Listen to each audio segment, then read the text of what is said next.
Alors, aujourd'hui, je vais situer la question des temps de travail, et notamment du temps partiel, dans une analyse d'abord un peu générale des modèles d'analyse des caractéristiques de l'emploi et des mécanismes soit de segmentation, soit de compensation. Et puis ensuite, je l'appliquerai à ce cas remarquable qu'est le monde néerlandais. Et je vous expliquerai pourquoi c'est un modèle qui s'est diffusé, qui a transformé les normes du rapport au travail. Alors, d'abord, le temps de travail, la quantité, le rythme, la variabilité des horaires, les rythmes atypiques du travail du soir, la nuit, le dimanche, etc., et le temps partiel figurent parmi un certain nombre des caractéristiques qui peuvent faire l'objet de compensations positives ou négatives quand on détermine un salaire ou une prétention à un salaire. Ici, j'ai présenté, pour ce qui concerne le temps partiel, l'ensemble des traits classiquement considérés comme positifs ou négatifs en bas, vus du point de vue de l'employeur, du salarié et de l'acteur public. L'employeur, il peut ajuster des heures au cycle de production, il peut ajuster ses coûts de production et des gains de productivité, répondre éventuellement aux préférences des salariés, ça se répand. Et les aspects négatifs, c'est le problème des coûts fixes. Quand on embauche un travailleur à temps partiel, évidemment, il y a des coûts de recrutement, de formation et des contributions, etc., qui ne peuvent pas être proportionnés exactement à la nature de l'emploi. Et il y a des coûts généraux du travail, équipement, etc., des postes de travail.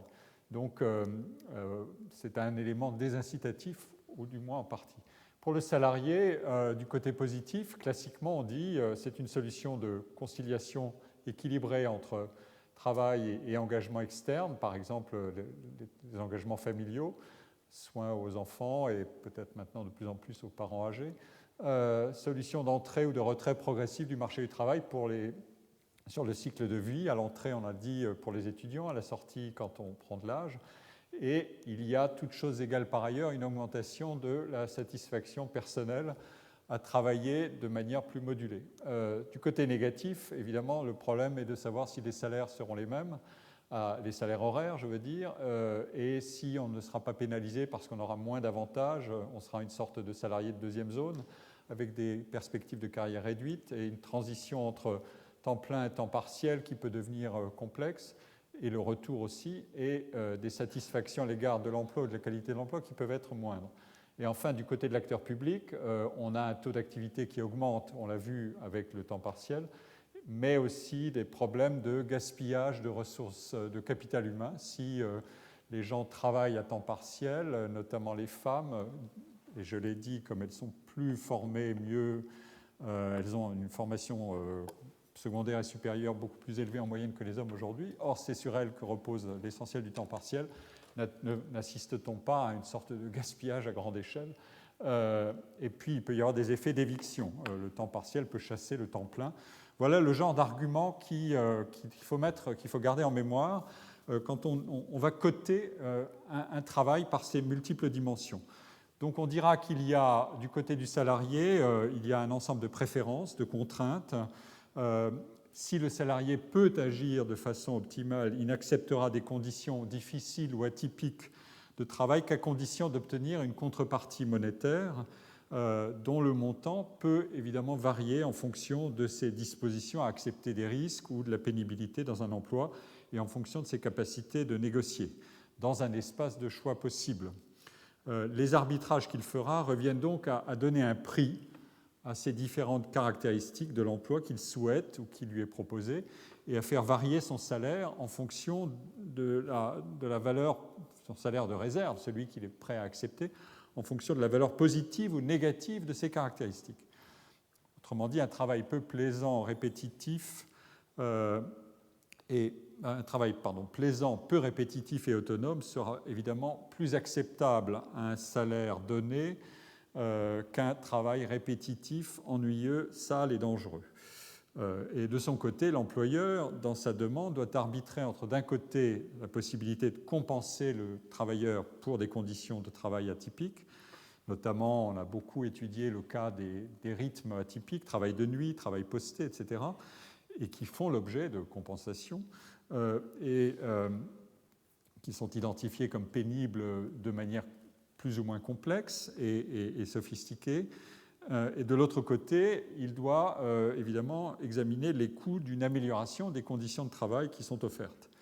En permanence, il y a des mécanismes d'incitation, de réglage et de négociation à plus ou moins grande échelle sur ce qui est la valeur compensable du travail. La grande question actuelle qui est posée à une échelle nationale, c'est celle, je l'ai déjà dit, de la pénibilité avec son effet d'accumulation et de jeu sur la retraite. Donc c'est un point complexe et ces aspects-là sont sur l'agenda des relations sociales de plus en plus. Donc dans ce schéma, les deux acteurs, d'une certaine manière, employeurs et salariés, agissent de manière symétrique.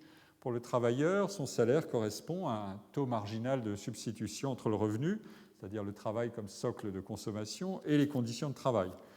Et pour l'entreprise, elle produit dans la relation d'emploi, elle produit deux biens, du revenu consommable pour le salarié et des caractéristiques de désutilité du travail qu'elle compense, plus ou moins. Ça, c'est le raisonnement qui vaut dans des conditions de concurrence sur un marché du travail et d'information complète des deux côtés, salariés et employeurs. Et donc, sous cette hypothèse-là, qui est exigeante, mais dont on peut partir, on fixe en quelque sorte les préférences des individus et on les considère comme homogènes et on fait varier l'environnement de travail.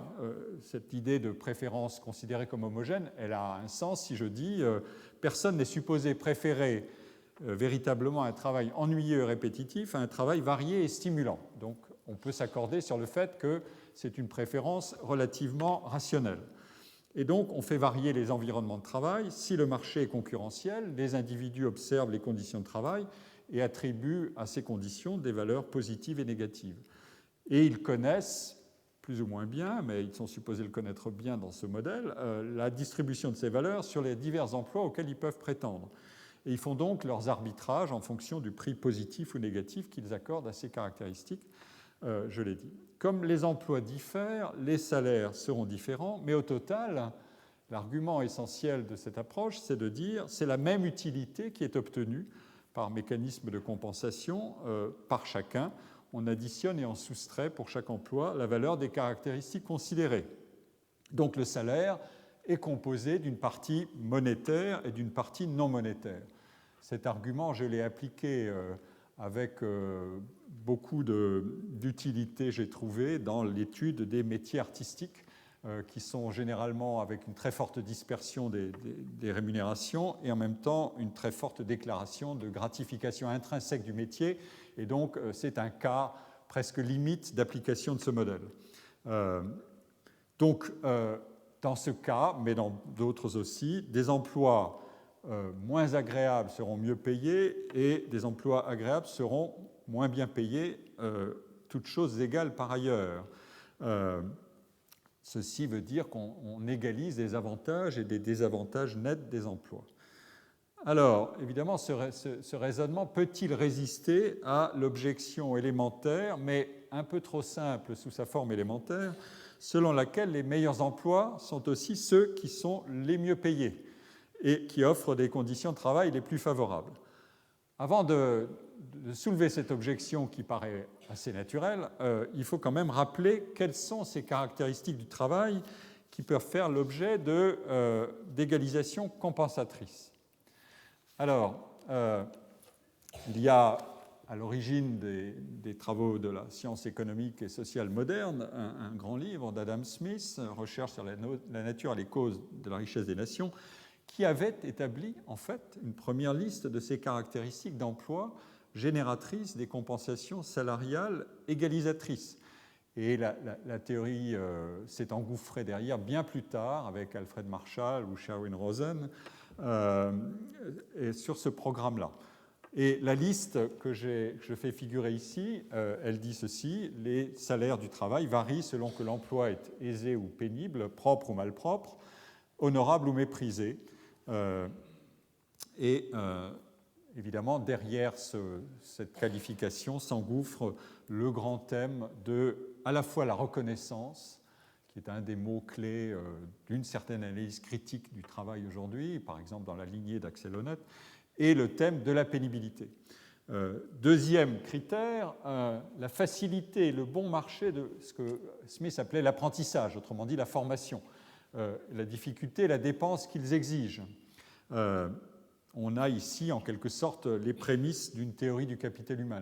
L'individu investit dans une formation et il doit l'amortir en fonction du niveau de salaire qu'il espère, au niveau de qualification qu'il a obtenu. Troisièmement, le salaire doit varier en fonction de la constance ou de l'incertitude du métier, de l'occupation, disait le texte dans sa traduction, du métier. Autrement dit, s'il y a variabilité dans l'exercice du métier ou au contraire conditions régulières et permanentes d'emploi, une bonne sécurité d'emploi, évidemment, les choses doivent être compensables. Un emploi de court terme, par exemple intérimaire, obtient une prime salariale de 10% qui est liée à ce fait d'un risque d'intermission qu'il faut compenser. On trouve ici, quatrièmement, les salaires peuvent varier suivant la plus ou moins grande confiance, dit Adam Smith, qu'il faut accorder à l'ouvrier. Ça, c'est le problème des mécanismes salariaux d'incitation à l'engagement dans le travail. Il y a beaucoup de théories récentes qui ont examiné ce problème sur ce thème de la valeur incitatrice du travail. On paye les individus plus que le salaire marginal de concurrence, d'égalisation à la productivité, parce que ce supplément permet en quelque sorte d'obtenir un engagement plus élevé dans le travail. Et donc d'obtenir la confiance, des relations de confiance. Observez qu'en France, le salaire évolue plus vite que la productivité depuis un grand nombre d'années et qu'il n'est pas du tout ajusté aux fluctuations conjoncturelles de l'économie. Il l'est beaucoup moins qu'ailleurs. Donc, est-ce que c'est une des manières d'acheter en quelque sorte la confiance ? C'est une question qui est régulièrement posée. Enfin, le dernier critère, celui dont je me suis servi notamment pour les études sur les métiers artistiques, c'était les salaires varient en fonction des chances de succès. Quelqu'un qui a des probabilités incertaines de réussir doit éventuellement obtenir, pour l'activité qu'il réalise, espérer obtenir un salaire incitatif qui l'incite à entrer dans l'activité, qui sera plus élevé que quelqu'un qui est absolument sûr de sa situation et de ses chances de réussir son activité. Cette liste-là, elle est ancienne, mais elle est inaugurale. J'en retiens un argument, c'est le deuxième que j'ai mis en caractère gras, et qui permet de corriger une partie de l'objection que j'ai évoquée tout à l'heure, selon laquelle les métiers où le travail est déplaisant et précaire sont aussi ceux qui sont le plus mal rémunérés. Évidemment, parmi les facteurs responsables des écarts de rémunération, il y a l'investissement en formation, qui occupe une place essentielle pour récuser l'argument de l'homogénéité de la main-d'œuvre. Ce raisonnement de différence égalisatrice et compensatrice s'appliquera donc une fois contrôlée l'influence du niveau de qualification et le coût de la formation. À partir de là, il est possible d'examiner des phénomènes. Par exemple, est-ce qu'il y a de corrélation positive entre l'agrément du travail et le haut niveau de qualification, donc pas de compensation. Mais il faut d'abord contrôler le niveau de compensation. En fait, cet argument nous introduit à une relation assez complexe entre les caractéristiques du travail qu'on peut identifier et qu'on peut éventuellement compenser et leur déroulement dans le temps. Il est en fait nécessaire de compter dans les mécanismes d'égalisation non seulement la formation initiale, mais la valeur proprement formatrice d'un emploi, ou le potentiel de développement qu'il contient, autrement dit son horizon de carrière, en termes à la fois de promotion, d'enrichissement des tâches, mais aussi de possibilité de mobilité quand votre expérience augmente et que, éventuellement, vous voulez réagir à l'insatisfaction à l'égard d'un emploi actuel. Ces caractéristiques compensables, on peut donc les intégrer pour certaines dans un comportement rationnel d'offre de travail, un travail qui est exposé à un risque physique élevé ou dont l'exercice consiste à assumer des responsabilités et des risques élevés, par exemple être pilote de ligne, et qui sont objectivement mesurables et pas simplement déclaratifs. Bref, un métier dangereux doit comporter dans sa rémunération et dans ses conditions d'exercice des éléments de compensation de ce risque. Monétaire, de rythme de travail, de repos compensateur, d'évolution de carrière, etc. Il y aura un exemple tout à l'heure qui sera assez spectaculaire, je vous le réserve tout de suite. Mais d'autres caractéristiques des emplois et de la relation entre l'individu, l'emploi et l'employeur, en fait, sont moins aisées à connaître d'emblée, ce qui limite l'argument de l'information complète. Et il ne se révèle que dans l'exercice même du métier. Il en va ainsi de la probabilité du succès ou des relations de confiance, pour revenir à la liste d'Adam Smith, mais aussi des perspectives d'accumulation d'expérience, comme je l'ai dit, et de la valeur en fonction de la valeur formatrice du travail. Il en va de même de la vitesse avec laquelle des compétences peuvent devenir obsolètes, un des grands sujets actuels du marché du travail. Il y a des mondes et des compétences qui sont vouées à la disparition très rapide en fonction des chocs technologiques. Ça, ce sont des raisons externes, disons, aux travailleurs, mais il y a aussi des raisons endogènes, en quelque sorte internes. Par exemple, si je décide d'interrompre momentanément mon activité ou de la pratiquer à mi-temps, est-ce que je ne vais pas subir une perte, en quelque sorte, d'expérience et de chance d'accumulation d'expérience? Il en va aussi ainsi des variations de niveau d'effort qu'un individu peut consentir selon que la distance est grande ou non entre l'emploi qu'il exerce et le choix professionnel qui serait conforme à ses préférences initiales et qui peut être compensé ou non par des arguments salariaux. C'est le problème important aujourd'hui ce qu'on appelle le mismatching, c'est-à-dire de la réaction négative à une situation, par exemple, de surqualification. Quelqu'un qui est surqualifié pour l'emploi en question ne va évidemment pas être sensible à des arguments salariaux, il sera sensible plutôt à des mécanismes non monétaires, de chances de promotion, etc. De salariat, je veux dire, il ne sera pas sensible à des arguments de salariaux instantanés. Alors, maintenant, il faut en venir évidemment à... pardon, j'ai oublié de vous afficher cette slide, ou cette diapositive, parlons en français. Maintenant, j'en viens à l'argument de la théorie de la segmentation qui s'y oppose à la première. Cette théorie de la segmentation, dans sa forme classique, par exemple celle de Döringer et Pior, dans un livre célèbre, c'est celle du dualisme du marché du travail. Le marché primaire est celui qui est fait d'emplois qui ont la totalité ou un certain nombre des caractéristiques suivantes: de bons niveaux de salaire, de bonnes conditions de travail, une assez bonne stabilité, la sécurité et les conditions d'exercice du travail, l'équité dans le management et des chances d'avancement et une authentique carrière salariale. Et donc des gains à l'ancienneté. N'oubliez pas que 83% du marché du travail français actuel est fait de CDI, et entre 30 et 50 ans, on a le noyau dur du salariat à temps complet en CDI, à temps majoritairement complet en CDI, avec un niveau très élevé d'ancienneté, qui est d'ailleurs plus élevé en France qu'ailleurs en Europe, d'ancienneté en entreprise. Et donc, on voit là se constituer ce marché primaire, en quelque sorte, ou ce noyau dur, dans ce qu'on appelle aussi, dans une autre formulation, des insiders. À l'inverse, le marché secondaire contient des emplois peu payés, dotés de mauvaises conditions de travail, de variabilité dans l'organisation du travail, de risques d'instabilité et de faibles possibilités de progression.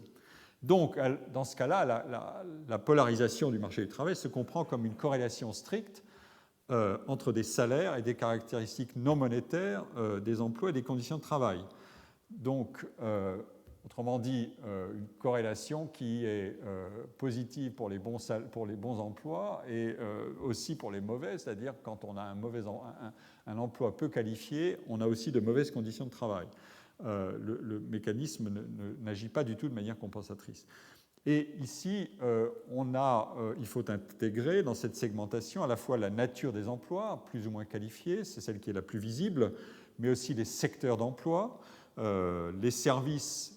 Un monde extrêmement hétérogène s'oppose à l'industrie, qui est beaucoup plus homogène, qui est historiquement, qui traite mieux ses salariés historiquement, avec plus d'homogénéité, je veux dire. Mais aussi la taille des entreprises. Les grandes entreprises offrent, toutes choses égales par ailleurs, des salaires et des conditions de travail qui sont supérieures, de même que l'emploi public est de meilleure qualité non monétaire que l'emploi privé.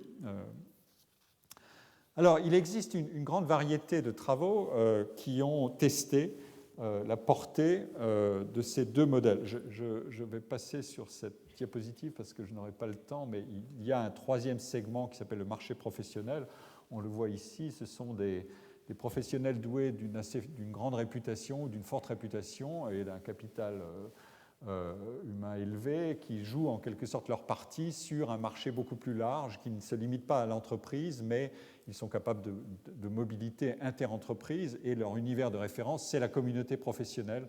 C'est le cas des professions libérales, mais c'est aussi le cas aujourd'hui de tout un ensemble de professionnels qui cherchent à exploiter leur réputation sur un marché considérable. Vous voyez se multiplier les initiatives de médecins qui vous proposent des formules remarquables par Internet, de régimes qu'ils vont piloter en direct, de cuisiniers réputés qui vont créer un Wikipédia payant des recettes mondiales, etc., et en quelque sorte exploité grâce aux ressources de l'électronique et de la toile à des coûts marginaux nuls, puisque contacter un individu ou 100 millions, techniquement, ça ne coûte pas beaucoup plus. C'est ensuite, si on veut les coacher, que c'est plus difficile, mais enfin, le coût peut être décroissant aussi. Bref, on peut jouer sur beaucoup de registres pour exploiter sa valeur sur le marché du travail, avec ou sans technologie. Et c'est le cas de ce troisième segment du marché du travail.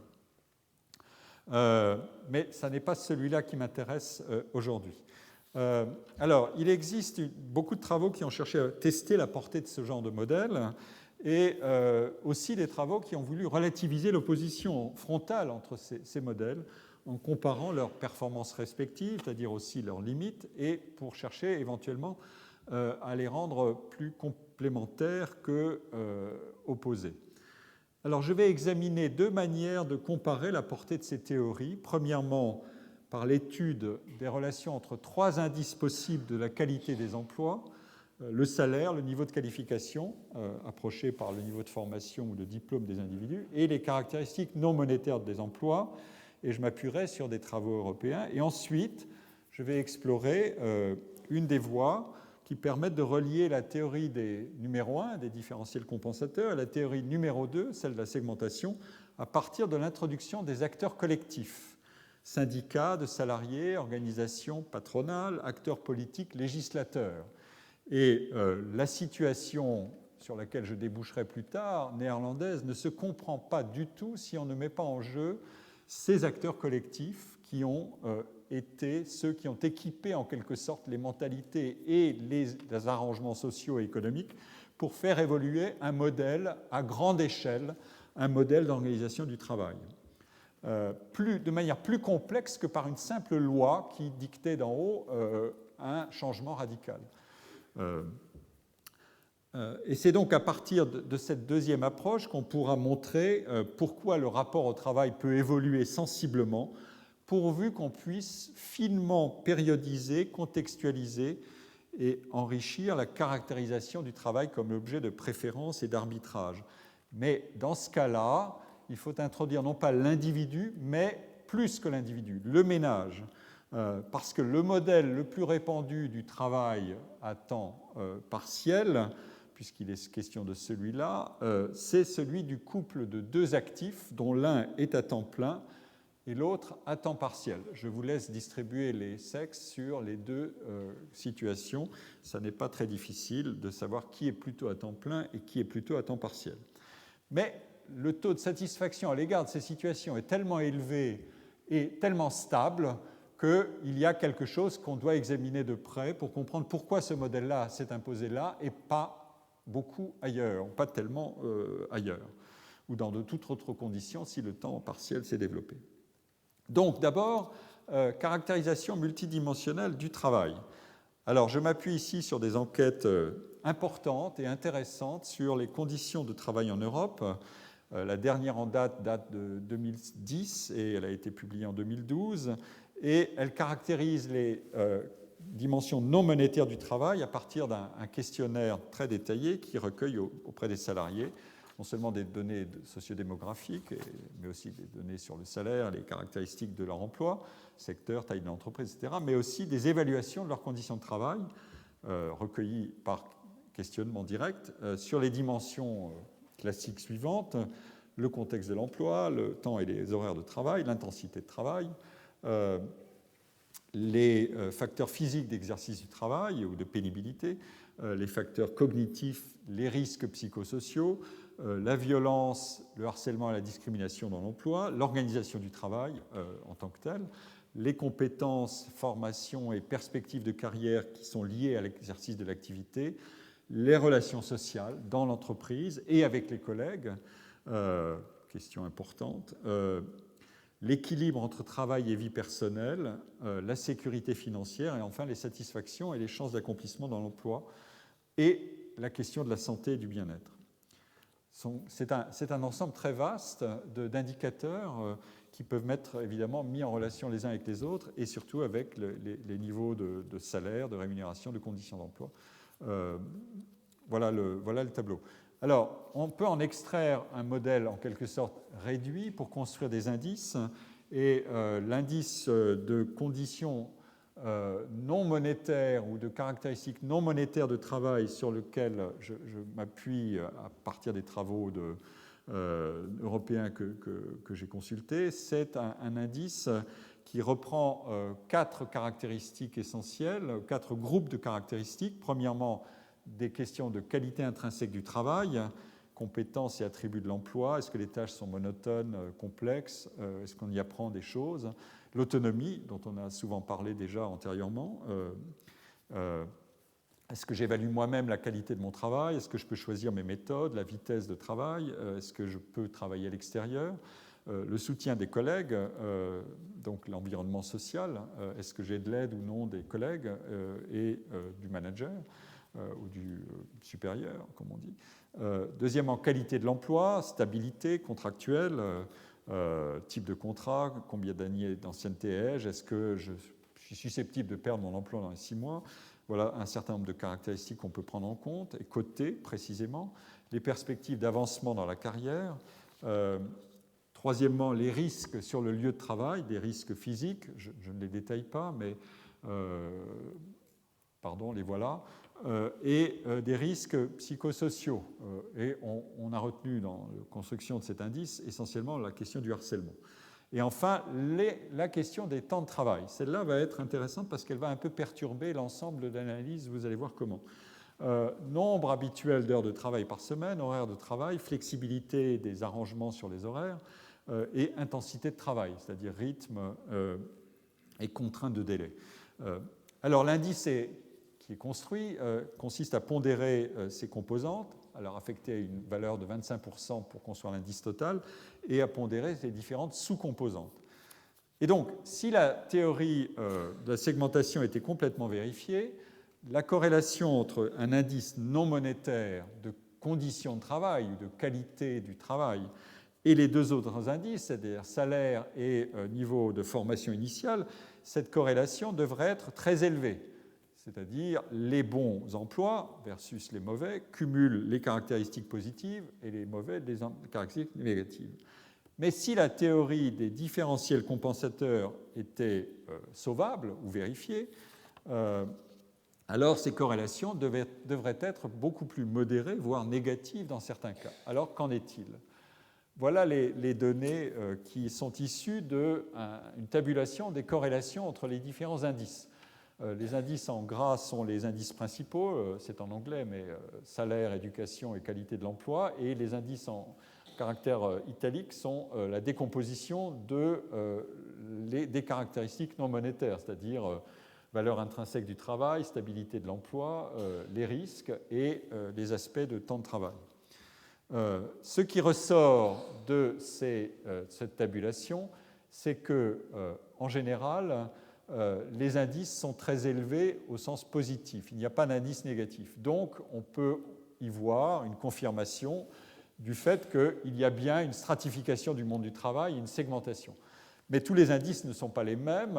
Observez celui-ci, l'indice, la corrélation entre niveau de formation et qualité non monétaire ou qualité de l'emploi, c'est-à-dire caractéristiques non monétaires, c'est celui qui est le plus élevé. On peut voir là une preuve ou un indice du fait, une indication sur le fait que les individus très qualifiés, toutes choses égales par ailleurs, sont plus sensibles à la bonne qualité des emplois, la bonne qualité non monétaire des emplois au niveau de salaire. Et ils vont arbitrer à un moment donné, évidemment, dans un monde idéal, tout le monde rêverait d'avoir toutes les dimensions en même temps, mais quand on doit faire un arbitrage, on peut être d'autant plus sensible aux caractéristiques non monétaires qu'on est plus éduqué.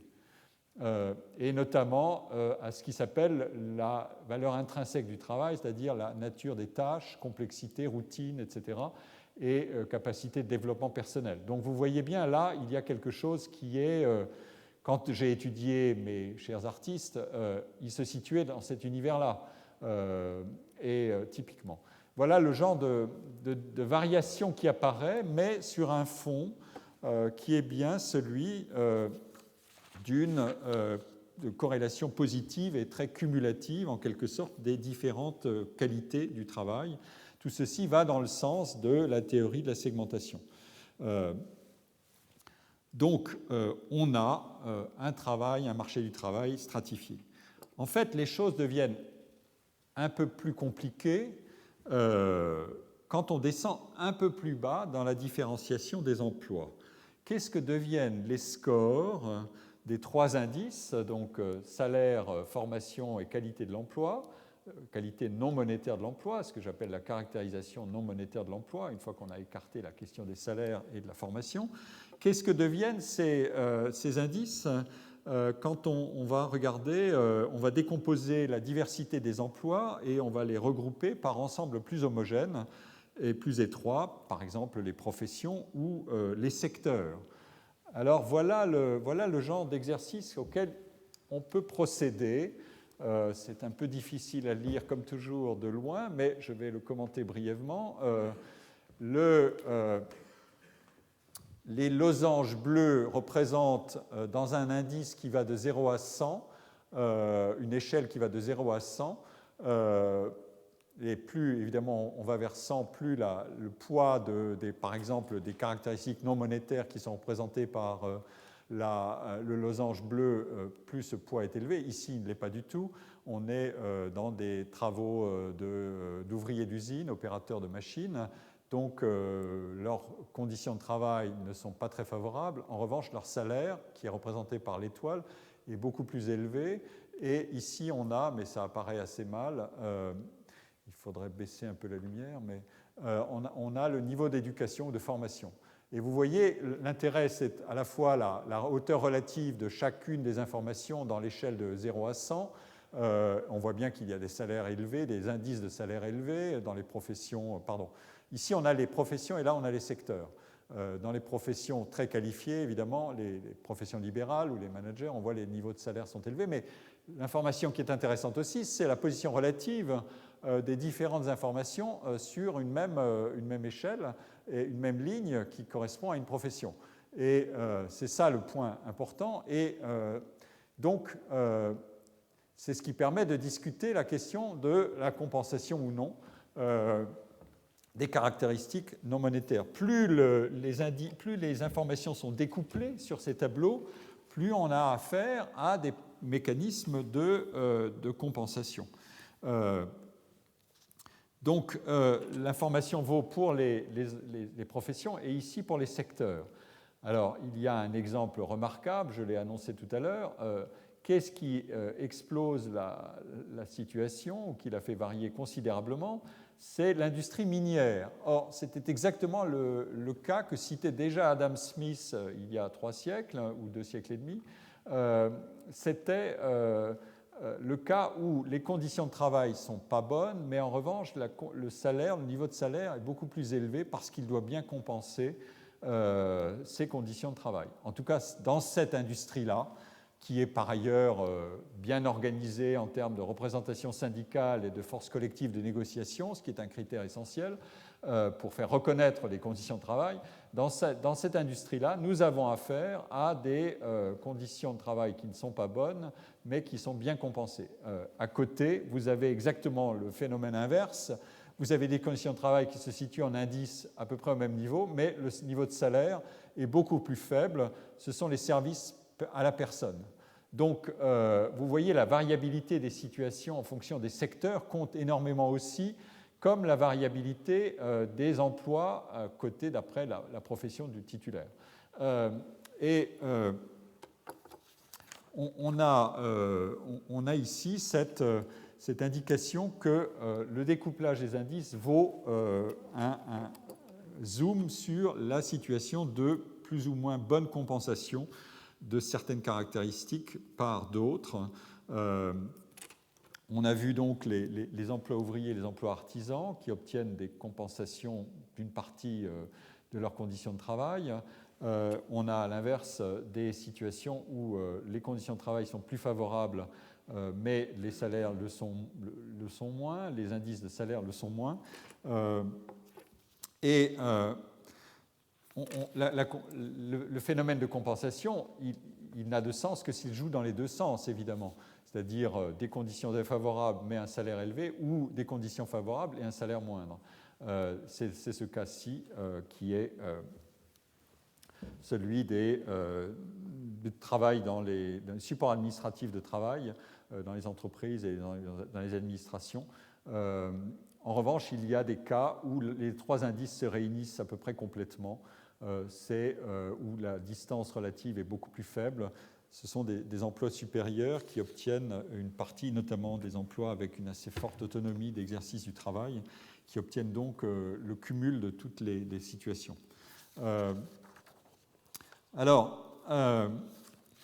Cette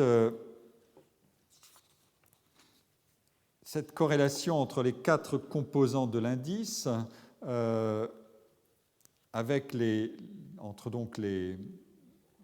entre les 4 composantes non monétaires de l'indice, dont j'ai parlé tout à l'heure, elle exprime donc la question de la plus ou moins grande incidence de la compensation sur la valeur du travail. Maintenant, si je vais examiner les choses en attribuant un sexe à l'emploi et aussi en différenciant le travail à temps plein et le travail à temps partiel, qu'est-ce que devient la situation ? Ici, vous avez pour l'ensemble des emplois la situation des hommes et des femmes. Vous voyez que pour les hommes, les conditions de travail sont en moyenne moins bonnes en indice que leurs revenus, et à l'inverse, pour les femmes, les conditions de travail, dans ces conditions de travail, n'oubliez pas le critère de l'aménagement du temps de travail ou du temps partiel qui pèse en partie, et vous allez le retrouver ici, qui sont donc des conditions de travail qui sont meilleures au regard de ce qu'est la compensation salariale. On a aussi le petit rectangle vert, mais qui n'apparaît pas, qui est confondu avec le losange bleu pour les femmes. Il est à une position plus élevée que pour les hommes, ce qui confirme l'observation qui est fréquente et maintenant massive, c'est que le niveau moyen de formation des femmes est supérieur à celui des hommes. Ensuite, on regarde ce qui se passe pour l'emploi à temps plein et à temps partiel, et vous voyez bien que la société a construit sa norme de construction de la qualité des emplois et de la corrélation entre qualité et salaire sur le temps plein, puisque les écarts entre les différents indices des différentes composantes sont très faibles, alors que, évidemment, pour le temps partiel, on a affaire à un découplage très important. Et on peut décomposer un peu plus encore en voyant comment hommes et femmes se distribuent dans cette situation. Les hommes à temps partiel, qui sont très minoritaires, obtiennent une compensation salariale plus facilement que les femmes. Vous voyez bien, la situation est symétrique et inverse. Ça tient à la fois à la nature des incitations à donner aux hommes qui sont minoritaires dans le temps partiel, mais ça tient aussi à la composition sectorielle de l'emploi et à un certain nombre de caractéristiques et aux volontés ou non d'aménager le temps de travail, de conserver ou non une flexibilité et à l'ancrage dans le temps partiel plus ou moins long. Je vais y revenir, j'espère, assez vite parce que ça fait partie des choses essentielles à dire, c'est les séquences de travail dans les deux univers, les deux régimes, je veux dire, temps partiel, temps plein. Donc ici on a, on a les hommes à temps plein et les femmes à temps plein, excusez-moi, et ici on a les hommes à temps partiel et les femmes à temps partiel. L'analyse, en fait, je corrige, l'analyse du temps partiel masculin, les écarts d'indice sont plus faibles, donc ça veut dire qu'effectivement il y a une plus grande homogénéité du temps partiel masculin, alors que les écarts d'indice sont beaucoup plus importants pour le temps partiel féminin. Ce qui veut dire une pénalisation salariale de fait, mais une meilleure organisation des conditions de travail. Si le temps partiel féminin répond effectivement, à partir du moment où on considère que le fait qu'il ait choisi à plus de 70% veut dire quelque chose, effectivement, il fait l'objet d'un mécanisme de compensation négative. Plus de liberté dans le travail par le temps partiel provoque effectivement une moindre chance de revenu pour ceux qui procèdent à ce type d'arbitrage. Je laisse de côté la question de savoir si ces arbitrages sont dans un univers de liberté complète, évidemment. On pourrait imaginer d'avoir, mais c'est le cas pour le temps plein, d'avoir des individus qui travaillent à temps plein et qui ont aussi des responsabilités familiales, par exemple, sans passer par le temps partiel. Il se trouve que c'est le cas essentiellement des emplois qualifiés des deux membres d'un ménage.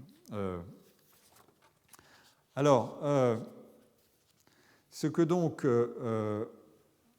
il faut retenir de ce parcours, c'est la situation des femmes et celle des hommes à l'égard du temps partiel n'est pas la même, ni en volume, ni en incidence du temps partiel sur les deux sexes. Les femmes travaillent beaucoup plus, ni en termes de compensation. La compensation est meilleure en quelque sorte pour les hommes que pour les femmes.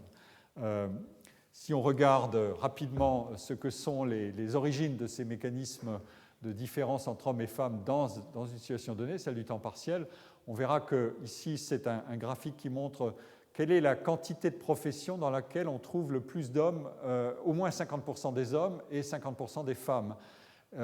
Les losanges représentent la situation des hommes et les barres bleues la situation des femmes. Les hommes sont plus dispersés dans beaucoup plus de professions que les femmes. Autrement dit, les femmes se concentrent sur un nombre restreint de professions. Ceci peut agir évidemment sur le niveau de compensation salariale des temps de travail. C'est ce qu'on appelle une ségrégation horizontale. Ici se situe le taux de féminisation des secteurs d'activité. Vous ne serez pas surpris d'apprendre que les femmes sont à 76% dans les secteurs de la santé et du travail social et à 70% dans le secteur de l'éducation. Tous les autres indices sont plus faibles. Le travail, les activités associatives et le travail des services à la personne sont aussi majoritairement féminins. Et ensuite, les indices sont inférieurs à 50%. Donc, on a là une des explications possibles. On pourrait aller plus loin, je ne peux pas le détailler très vite, mais ici, on a un exercice de décomposition de l'explication des différences de salaire. Ce qui est en assuré veut dire qu'on n'arrive pas à l'expliquer par les variables classiques, le temps de travail, la formation initiale, les caractéristiques de l'emploi, les autres caractéristiques sociodémographiques. Il se trouve, et on a les différents pays qui sont alignés là. Moins vous expliquez les différences de salaire entre hommes et femmes, plus il y a des problèmes d'équité dans le traitement des hommes et des femmes, et donc des mécanismes à la fois sociaux, politiques et de comportement des acteurs, employeurs, acteurs, législateurs, salariés, qui viennent en quelque sorte ajouter du bruit à l'information que donneraient les autres variables.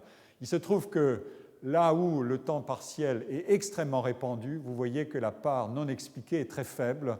Autrement dit, c'est le volume de travail qui explique effectivement l'essentiel de la différence de rémunération entre hommes et femmes dans les pays où c'est devenu une norme, où en quelque sorte cette norme de différenciation des temps de travail est complètement intégrée dans les cadres sociaux et législatifs du travail. Cette dimension de différence de temps et de sa contribution à l'écart des revenus des hommes et des femmes, on la retrouve ici dans un travail que j'ai emprunté à Dominique Meurs et Sophie Pontieux, qui est une explication d'une décomposition des écarts des salaires entre hommes et femmes en fonction d'un certain nombre de caractéristiques. Et les deux caractéristiques essentielles sont le type d'emploi, donc ce que j'ai appelé la ségrégation horizontale tout à l'heure, mais aussi beaucoup les différences de durée de travail qui sont la courbe supérieure. L'étagement des courbes veut dire la contribution nette de chaque facteur à l'explication des différences de salaire. Et donc cette courbe des différences de durée de travail est tout en haut, et elle veut dire que c'est la contribution principale à l'explication des différences de salaire. Mais observez la courbe inférieure qui est sous zéro, qui devrait donc jouer en faveur des femmes, eh bien c'est précisément la courbe des différences de capital humain. Les femmes sont en moyenne plus formées, comme je l'ai dit, et il se trouve que la contribution de cette formation devrait progressivement jouer, mais elle ne joue pas encore. On peut imaginer que si on prolonge les courbes, on verra bien que c'est un des facteurs qui réduit, puisqu'elle est sous le zéro, en quelque sorte, elle permet de comprimer la différence salariale, et elle va jouer de plus en plus, à condition qu'il y ait une interaction entre ces différentes composantes qui aille dans le sens d'une meilleure valorisation du capital humain féminin. Alors, j'ai parlé de mon premier registre d'analyse pour tester les deux théories, travail différentiel compensateur et théorie de la segmentation, en examinant les composantes du revenu, les composantes non monétaires et leur interaction avec salaire et formation. Maintenant, j'en viens à la deuxième analyse possible. Il y a des secteurs dans lesquels la prime salariale est importante. Par exemple, les secteurs que j'ai déjà cités, industrie manufacturière, construction, industrie minière. Pourquoi ces secteurs permettent-ils d'obtenir une très forte compensation des conditions de travail? Et ici s'introduit l'acteur collectif. On sort donc d'un cadre strictement individualiste, l'individu rationnel qui agit en fonction de ce qu'il observe, de ses préférences, et on va l'équiper d'un certain nombre de dimensions collectives de son action. Et on va examiner si on peut enrichir la théorie des différentiels compensateurs par des éléments de segmentation dualiste des emplois liés à l'action collective. L'hypothèse, c'est que dans ces secteurs-là, et on peut en citer d'autres aussi, les transports, la production et la fourniture d'électricité, de gaz, etc. Je pourrais revenir rapidement au graphique ici. Ces secteurs-là, utilities par exemple, c'est-à-dire tout ce qui est fourniture de gaz, d'électricité, c'est la même situation. On a un niveau de salaire beaucoup plus élevé que les conditions de travail, qui sont par ailleurs meilleures qu'ailleurs, et un niveau de formation qui est proche des conditions de travail en indice. Mais les niveaux de compensation salariale ou de l'indice de salaire est beaucoup plus élevé que... et donc, il veut dire qu'il y a un phénomène de surcompensation, en quelque sorte, positive. Et l'idée derrière cette surcompensation positive, c'est que les taux de syndicalisation dans ces secteurs-là et les pratiques de négociation collective sont parmi les plus élevés d'Europe. à l'inverse des secteurs comme les services, le commerce de détail, l'hôtellerie et la restauration. Et dans ces secteurs à forte intensité de négociation collective, les compensations salariales sont meilleures pour des conditions d'emploi défavorables, mais on peut même dire qu'elles sont, à travers des phénomènes de surcompensation, elles rejoignent une théorie de la segmentation au sens où ces emplois sont à la fois rendus de meilleure qualité par la négociation collective, donc on diminue le caractère défavorable et des conditions de travail par le jeu de l'action collective, et en outre, et en plus, on obtient un salaire plus élevé, toujours par le jeu de la négociation collective, et donc on aligne en quelque sorte positivement conditions de travail et salaire au lieu de faire jouer l'un contre l'autre. Si on améliorait beaucoup les conditions de travail, on pourrait dire, bon, alors moyennant quoi, on va réduire un peu le salaire. Et ici, au fond, non, c'est l'inverse. Donc on est dans une situation de théorie de la segmentation, on vient d'un phénomène de mécanisme de compensation, et on le transforme par une surcompensation qui est qu'on peut imputer pour une part à l'action collective. Voilà le genre de raisonnement qui permet en quelque sorte de relier les deux types d'analyse, de passer de l'une à l'autre et de montrer quelles sont leurs limites respectives et comment on peut les réconcilier d'une certaine manière. Au fond, donc, il y a trois situations. Des cas où il y a bien compensation, un travail, par exemple un travail de nuit est mieux rémunéré. Des cas où il y a avantage cumulatif, moins de travail de nuit et plus de rémunération, et des cas où il y a désavantage cumulatif du travail de nuit mal payé. Le premier cas correspond à la théorie des différentiels compensateurs, le deuxième et le troisième à la théorie de la segmentation, mais dans leur polarité. Des emplois très bien protégés et soutenus et équipés d'actions collectives et qui cumulent en quelque sorte les bénéfices de l'action collective, et d'autres secteurs peu soumis à l'action collective ou peu engagés dans l'action collective et qui cumulent les désavantages des emplois de mauvaise qualité et mal payés. Alors, le travail à temps partiel peut servir de test pour aller un peu plus loin dans ces théories et dans leurs relations. Y a-t-il compensation négative du travail à temps partiel qui est proportionnée au temps de travail non assuré et transformé en loisir, ou bien y a-t-il donc, en quelque sorte, si vous travaillez moins à proportion, vous serez moins payé, mais il peut y avoir aussi un phénomène de désavantage cumulatif. Si vous travaillez moins, vous serez encore de moins en moins payé, et pas simplement au prorata de ce que vous n'avez pas fait, ou alors une situation éventuelle d'avantage cumulatif. Non seulement vous travaillerez à temps partiel, mais parce qu'il y aura des mécanismes incitatifs, pour des raisons de différentes natures, vous obtiendrez un taux de salaire qui sera meilleur que celui qui aurait pu être obtenu dans une situation de stricte compensation.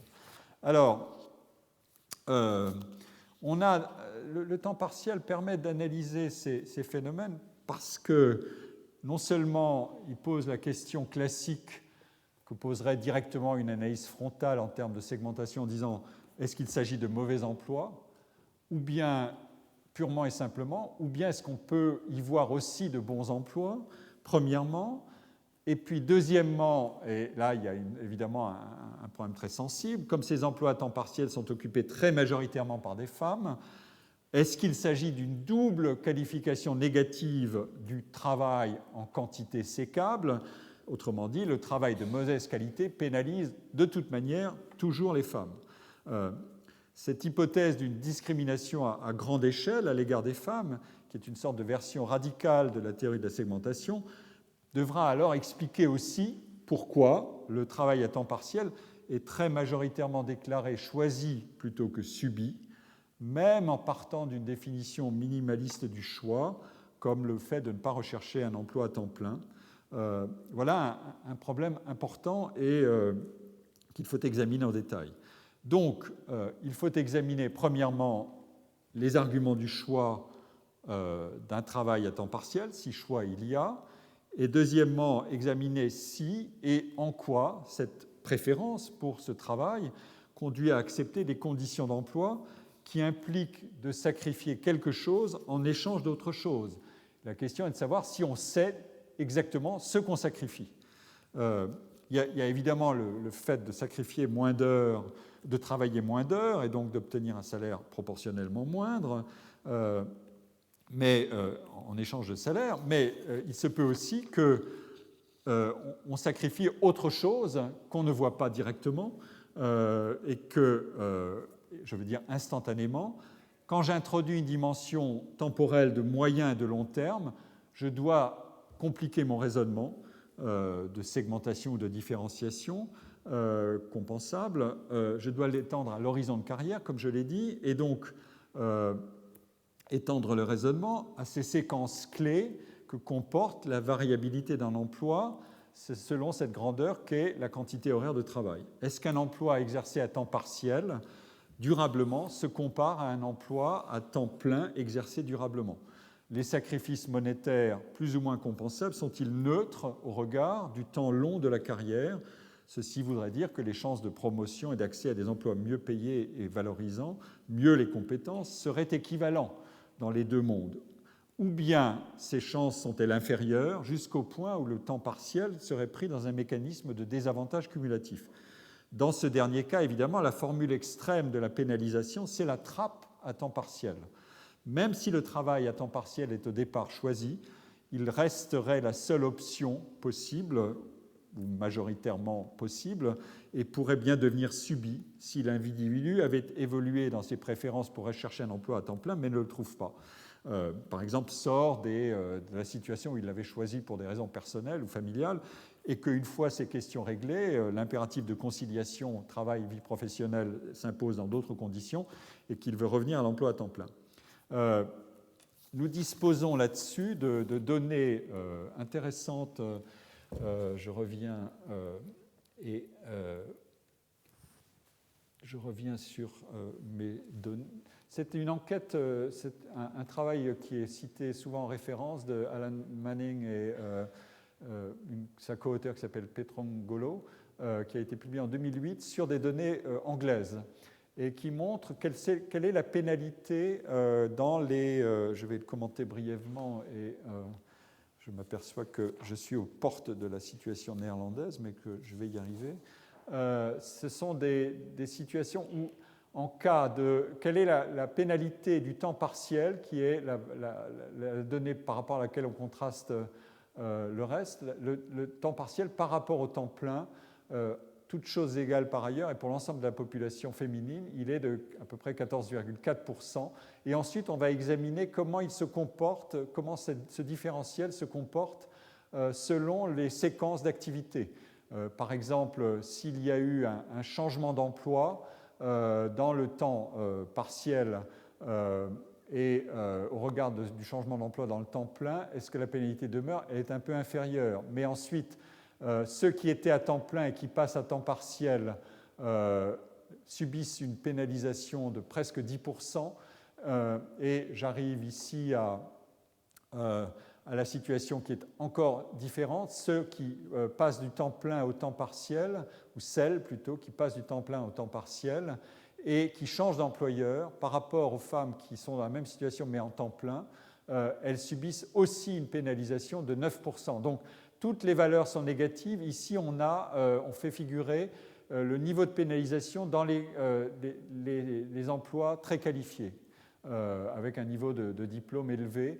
Et la pénalisation est encore beaucoup plus forte, sauf pour cette situation de changement d'emploi et passage temps plein, temps partiel, où on peut valoriser davantage sa formation quand on change d'employeur, mais la pénalité existe de toute façon. Donc, vous voyez bien que à la fois, dans l'absolu, le temps partiel est moins bien payé que le temps plein en salaire horaire, mais les séquences de passage par les différentes possibilités, temps plein, temps partiel, durablement ou non, je passe sur les autres lignes de l'analyse qui contrastent selon la durée dans laquelle on a été en temps plein ou en temps partiel, et on change d'état.